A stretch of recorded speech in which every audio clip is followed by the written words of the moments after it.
তো তামিম আদ-দারি বলছে, আমরা যখন ওই মানুষের কাছে গেলাম, বিশাল দেহের মানুষ, এত বিশাল দেহের মানুষ আগে কোনোদিন কখনো দেখিনি। তো দাজ্জালের বিশাল দেহের হওয়াটা কি ব্যতিক্রম কিছু? ব্যতিক্রম কিছু না।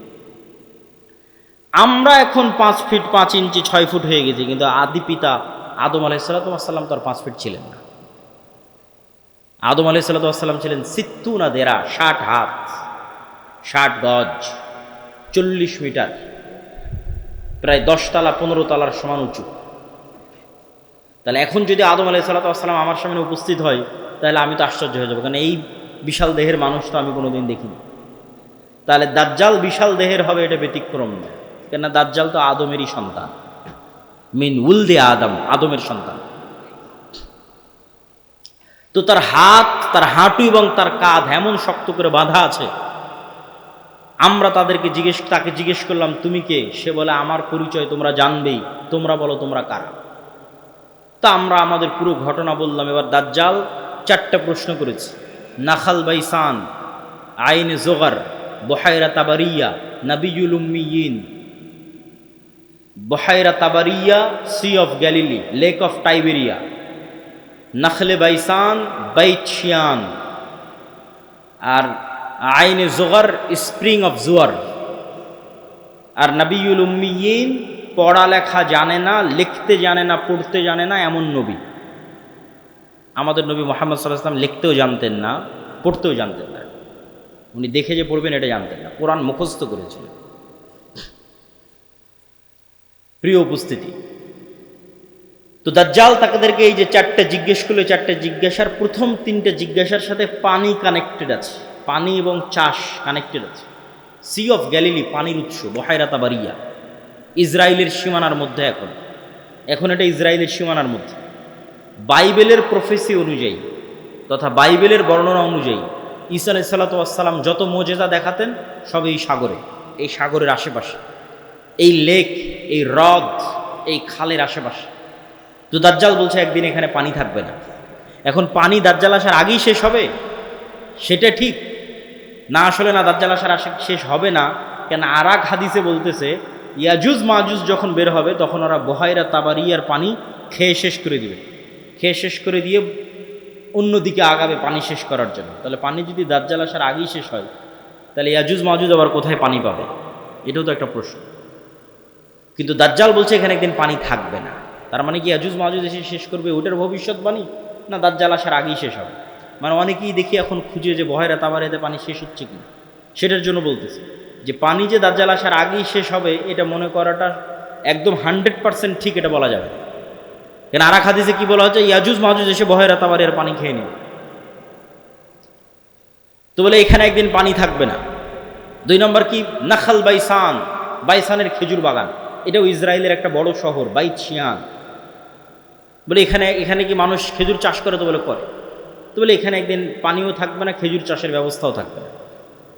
তার বলে আইনে জোগার, স্প্রিং অফ জোয়ার, এটার বর্ণনাও বাইবেলে আছে। আগের যেমন বহায়রা তাবারিয়ার বর্ণনাও বাইবেলে আছে, এই আইনে জোগার, স্প্রিং অফ জোয়ার, এটার বর্ণনাও বাইবেলে আছে। কি হিসেবে আছে?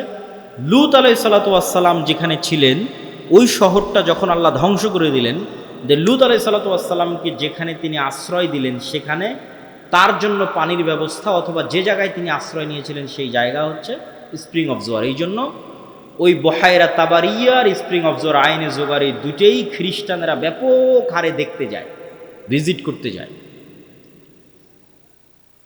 তো এখান থেকে আমাদের জানার বিষয় কি? এই হাদিস থেকে জানার বিষয় হচ্ছে দাজ্জাল প্রশ্ন করেছে একটা নির্দিষ্ট জায়গায়, যার প্রত্যেকটা এরিয়া 30-40 কিলোমিটারের মধ্যে।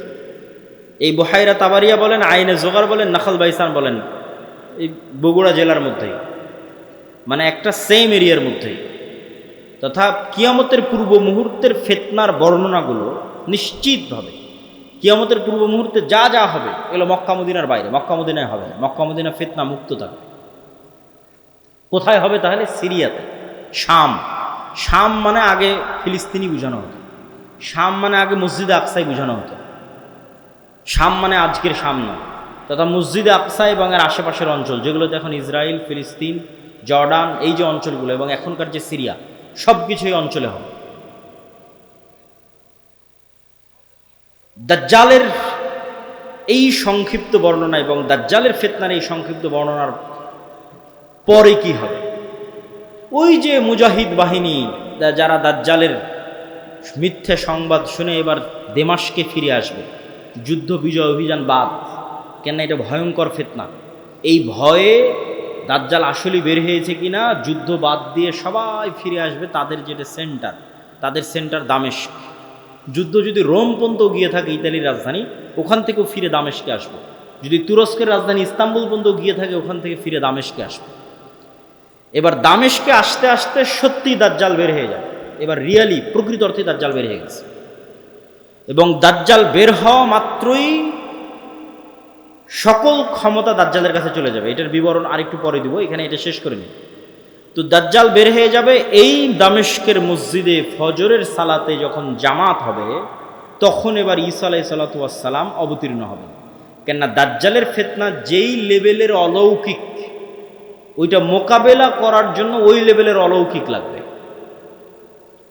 তথা দাজ্জালের এই ফিতনা মোকাবেলা ওই মুজাহিদরাও করতে পারবে না যারা ইস্তাম্বুল বিজয় করেছে, রোম বিজয় করেছে। এবং কিছু কিছু হাদিসের বর্ণনা অনুযায়ী তারা ভারতও বিজয় করতে পারে। মানুষের মাথায় একটা চিত্র আগে থেকে ঢুকে আছে যে দাজ্জাল যখন বের হবে পৃথিবীতে, তখন পুরো পৃথিবী দাজ্জালের কন্ট্রোলে থাকবে। এটা ভুল কথা। দাজ্জাল যখন বের হবে তখন পুরো পৃথিবী মুসলমানদের কন্ট্রোলে থাকবে। মানে মুসলমানেরা বিজয় করে শেষ করে দিবে, সব বিজয় করে ফেলবে। মসজিদে আকসা বিজয়, ইস্তাম্বুল বিজয়, খ্রিস্টানরা তো পরাজিতই হয়ে যাবে, ইতালির রাজধানী রোম বিজয়, ভারত বিজয়, পুরো পৃথিবীতে মুসলমানদের জয় জয়কার থাকবে।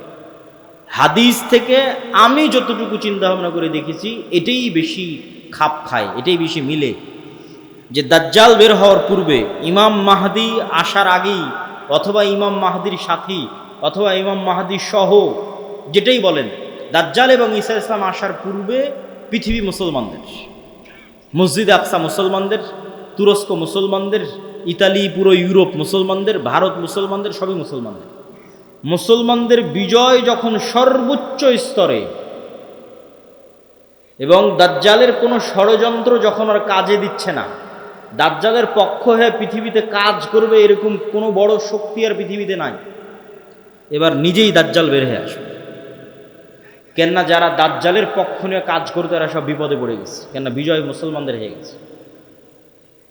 তো ইহুদিরাও এক মাসিহের অপেক্ষা করতেছে, বিপদ থেকে, বিপদে পড়লে বিপদ থেকে বাঁচায় যে সে মাসিহ, মাসিহ দাজ্জাল। খ্রিস্টানেরাও ঈসা মাসিহ, বিপদে পড়লে বিপদ থেকে বাঁচায় যে সেই মাসিহ ঈসা আলাইহিস সালাম বিপদ থেকে বাঁচাবে। খ্রিস্টানেরাও বিশ্বাস করে ঈসা আলাইহিস সালাম আবার আসবে, কিন্তু তারা এটা জানে না যে ঈসা আলাইহিস সালাম মারা যায়নি, জীবিত আছে।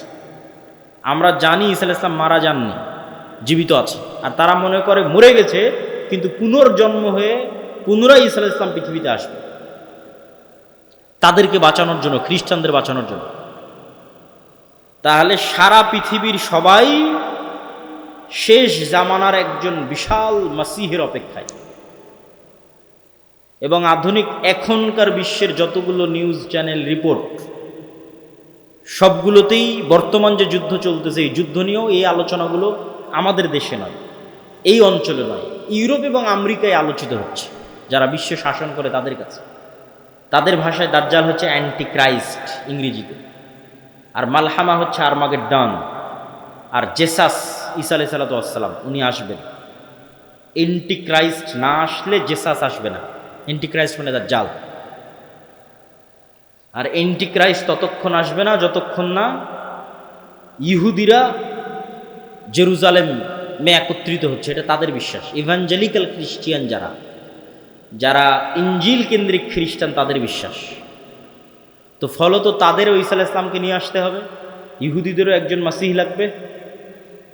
ফলত সবাই সেইটারকে সামনে নিয়ে কাজ করতেছে, যে ওইটা যত দ্রুত ঘটানো যাবে তত দ্রুত মনে করতেছে আমাদের বিজয়। কিন্তু সবার কামনা অনুযায়ী তো কাজ হবে না, সবার চাওয়া অনুযায়ী কাজ হবে না। কেননা সবাই ভুল বুঝবে, ভ্রান্তিতে পা দিবে। কি কি ভ্রান্তিতে পা দিবে বলি? ইহুদিদের আসল মাসিহা যিনি, আসল মাসিহ যিনি, তিনি তো চলে এসেছেন, কিন্তু তারা তো গ্রহণ করেন। ইহুদিদের প্রকৃত মাসিহ তো ছিল মুহাম্মদ সাল্লাল্লাহু আলাইহি ওয়াসাল্লাম নিজেই।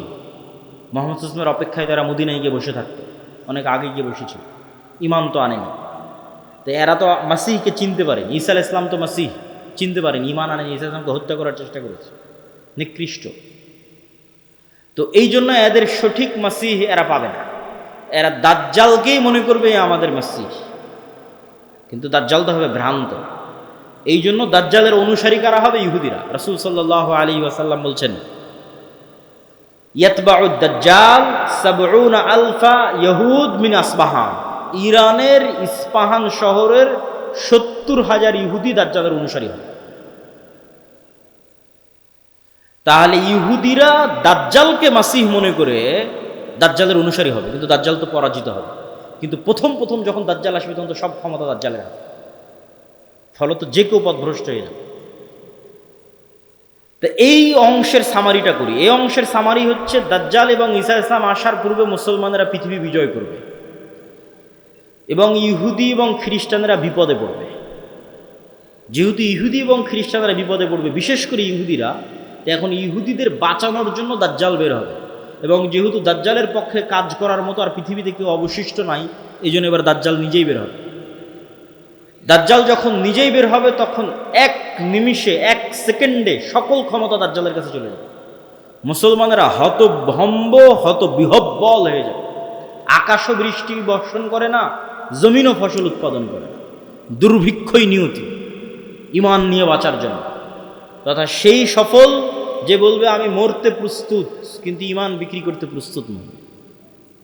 সেই সফল যার একটা টাকার প্রতি অবৈধ লোভ নাই, অবৈধ একটা টাকার প্রতি ন্যূনতম লোভ নাই।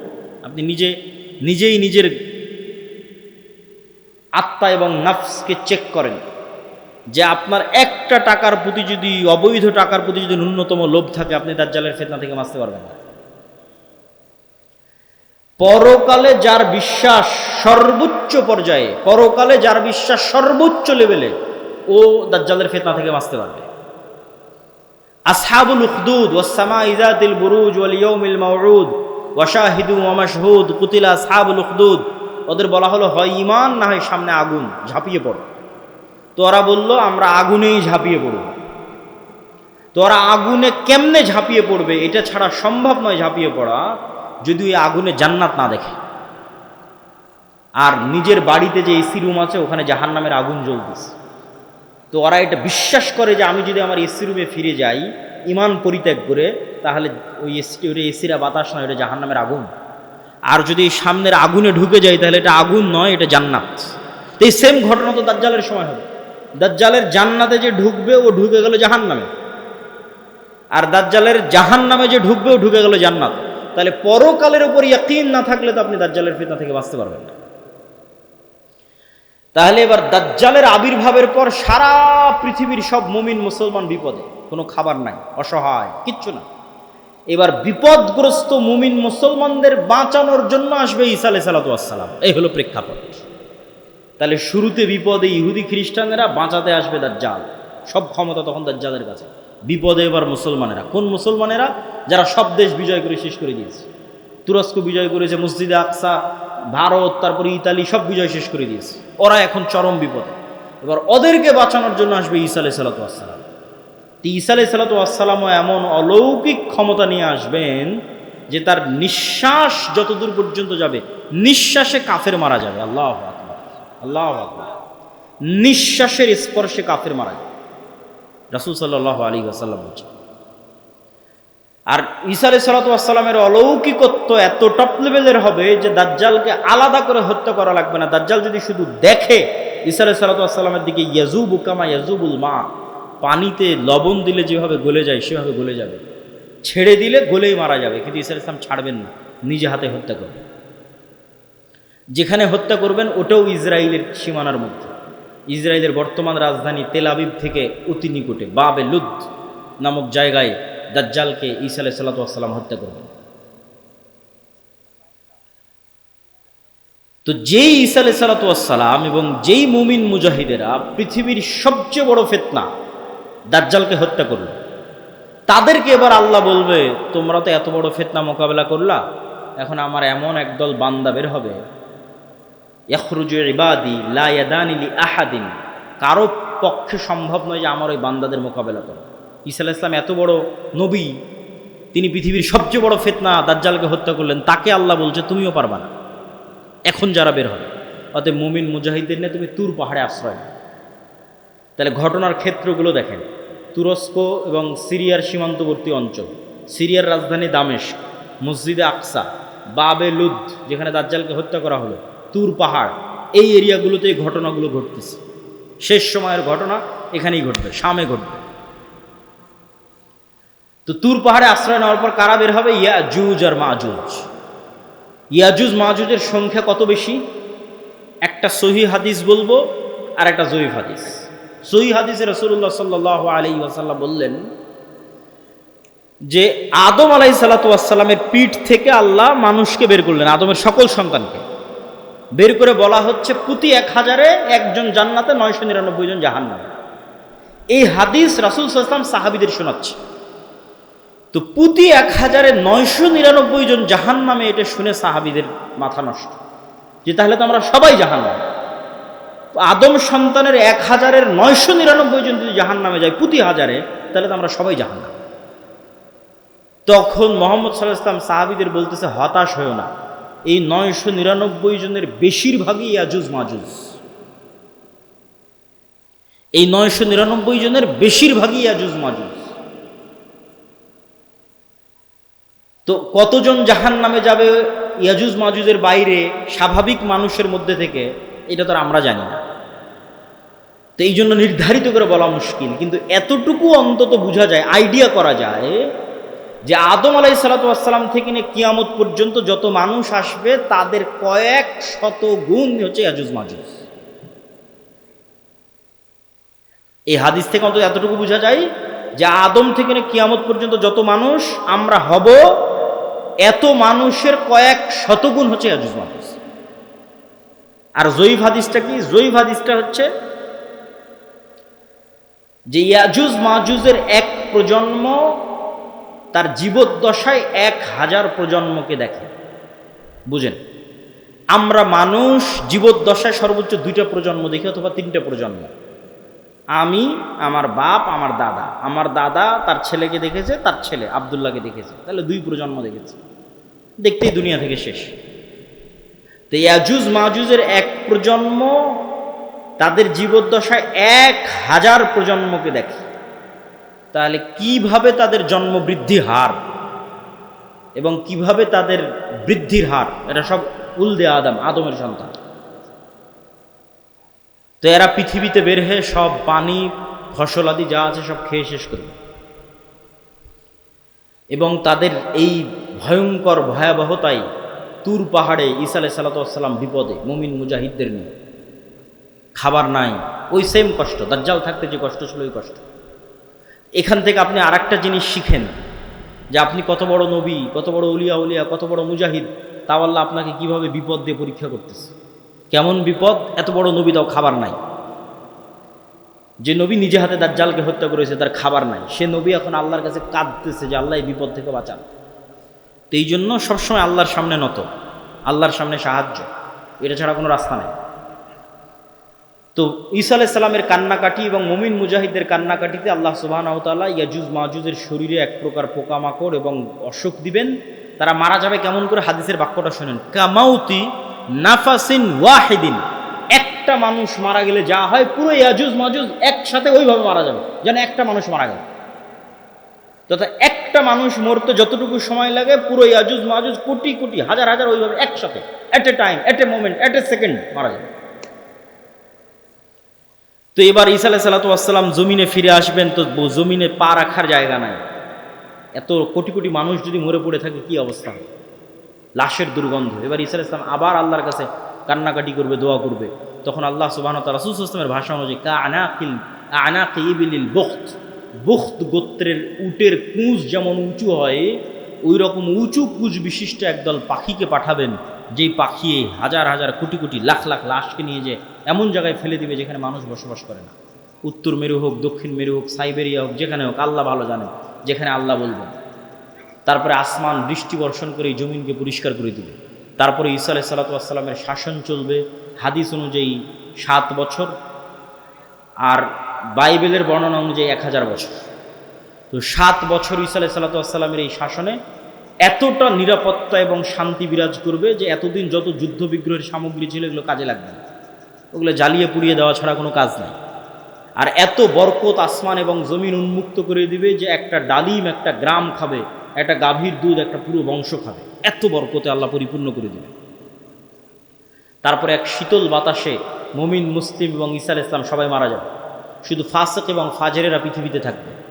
এবার যত হাদিস শুনেছেন এই ধরনের, যে পৃথিবীতে এমন একদিন আসবে যে কোরআন পড়ার কেউ থাকবে না, এখন সেগুলো আল্লাহ নাম নেওয়ার কেউ থাকবে না, এগুলো ঈসা আলাইহিস বুঝবে না, এগুলো ঈসা আলাইহিস সালামের আগে নয়। ঈসা আলাইহিস সালামের আগে কোরআন থাকবে, দিন থাকবে, এটা তো পূর্ণতায় পৌঁছে যাবে।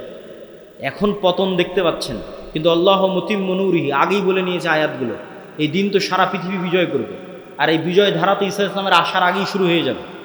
তাহলে কিভাবে কোরআন হাদিস শেষ হবে? শেষ হবে না, এগুলো আরও বাড়বে। কিন্তু এটা শেষ যে হবে সেটা কখন? ঈসা আলাইহিস সালামের মরার পর। তখন আর নাই, তখন কোরআন নাই, হাদিস নাই, আল্লাহর নাম নাই, মানুষের লজ্জা উঠে যাবে। এই ফাসিক ফাজেরের উপর আল্লাহ সুবহানাহু ওয়া তাআলা কিয়ামত কায়েম করবেন। প্রিয় উপস্থিতি, আমি আমার বক্তব্য দীর্ঘায়িত করতে চাই না। এই পুরো ঘটনা থেকে যা বর্ণনা করলাম, ধারাবাহিকতা, এই ধারাবাহিকতা থেকে আমার এবং আপনার শিক্ষা কি? তার আগে একটা প্রশ্নের উত্তর দিয়ে নিই, দাজ্জাল কোথায়? ইয়াজুজ মাজুজ কোথায়? একদল নাস্তিক আবার একদল মুনকিরে হাদিস দৌড়ায়, দুইটাই। মুনকিরে হাদিসেরাও ভিডিওর পর ভিডিও দেয়, বলে যেটা কোরআনে না এটা বিশ্বাস করবে না। কোরআনে কিন্তু ইয়াজুজ মাজুজের কথা আছে, দাজ্জালের কথা নাই, বলে যেটা কোরআনে না এটা বিশ্বাস করবে না। আবার একদল নাস্তিক বলে যে এই পৃথিবীর স্যাটেলাইট ক্যামেরা সব আছে, কই তোমার দাজ্জাল, কই তোমার ইয়াজুজ মাজুজ? একটা ছোট্ট তথ্য দিয়ে রাখি, মানুষ মহাকাশ সম্পর্কে যা জানে এই মাটির নিচ সম্পর্কে তাও জানে না। এটা আমি কয়েকদিন আগে পড়াশোনা করতে গিয়ে দেখলাম যে মানুষ সারাদিন মহাকাশ নিয়ে গবেষণা করছে, চাঁদে যাবে, মঙ্গলে যাবে, কিন্তু মাটির নিচে মাত্র 12 কিলোমিটার পর্যন্ত মানুষ জানে, তারপরে আর জানে না। তাহলে এই পুরো পৃথিবী কত বড়? আপনি এখান থেকে 12 কিলোমিটার মাপেন, কত দূর হয় গাবতলী বাজার থেকে? তো মাটির নিচে মাত্র 12 কিলোমিটার পর্যন্ত আপনি জানেন, তার নিচে আর কেউ জানে। পৃথিবীর বর্তমান কোনো বিজ্ঞানী নয়, কোনো বিজ্ঞান নয়, কেন ওই 12 কিলোমিটার পরে গবেষণা করার সক্ষমতাই নাই, কোনো যন্ত্র মেশিন পাঠানোর সক্ষমতাই নাই। তাহলে মাটির নিচের মাত্র 12 কিলোমিটার পর্যন্ত আপনি জ্ঞান রাখেন। আকাশে চন্দ্রে চলে গেছেন, গ্রহ মঙ্গল গ্রহে চলে গেছেন, সেটা ভিন্ন বিষয়, কিন্তু নিজের পায়ের নিচে যেটা সেটাই জানেন না। এই যে বিশ্বের এই উন্নত বিজ্ঞানের সর্বোচ্চ শিখরে পৌঁছে মানুষ জানে না যে এই মাটির নিচে কি আছে।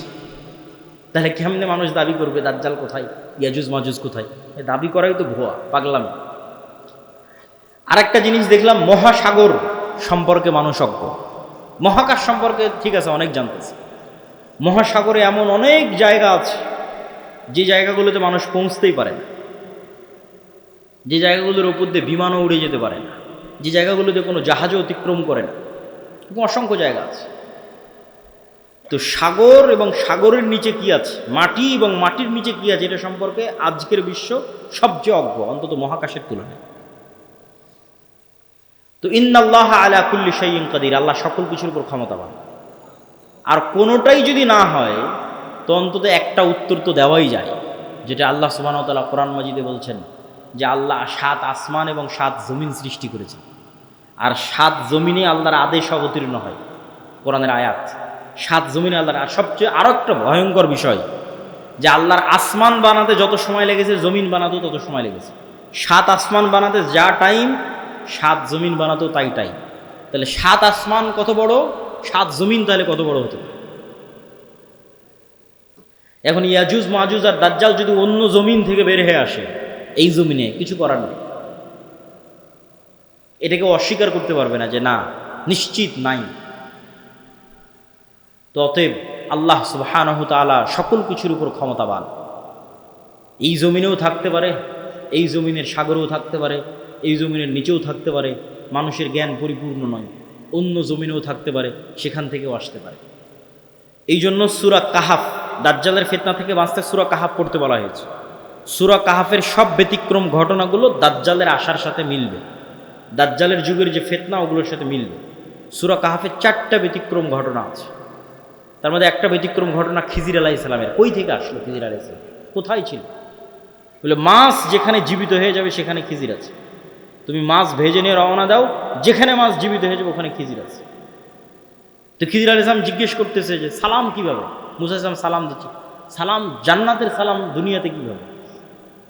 তো খিজির আলাইহিস সালাম যদি অন্য পৃথিবী থেকে এসে থাকে নিশ্চিত করে, অথবা এই পৃথিবীতেও থাকতে পারে, তো খিজির আলাইহিস সালামকে যদি আল্লাহ সুবহানাহু ওয়া তাআলা আড়ালে রাখতে পারে, দাজ্জাল এবং ইয়াজুজ মাজুজকেও আল্লাহ সুবহানাহু ওয়া তাআলা আড়ালে রাখার সক্ষমতা আছে।